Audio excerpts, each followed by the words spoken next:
अब CD enforcement DMA और police की भारी नफरी पहुंच चुकी है G9 मरकज़, और G9 मरकज़ के ऊपर ऑपरेशन शुरू हो चुका है। और यहाँ पर आपको अगर मैं दिखाऊं तो यहाँ से ऑपरेशन का आगाज़ किया गया है। ये देखें, ये सामान जो बाहर रखा गया है, ये सारा सामान अब कब्ज़े में लिया जा रहा है। ये देखें,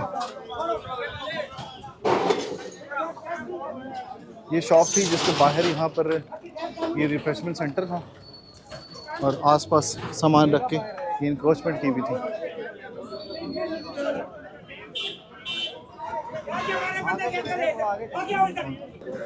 ये यहाँ से आप देखें कि तीनों तरफ से ये कब्जा हुआ था। ये देखें, यहाँ पर अक्सर ये होता है कि मज़ाहमत का सामना करना पड़ता है सीडीए को। 3-4 बंदे रहेंगे, बाकी सारे लोग पीछे हटे हैं यार। ये देखें,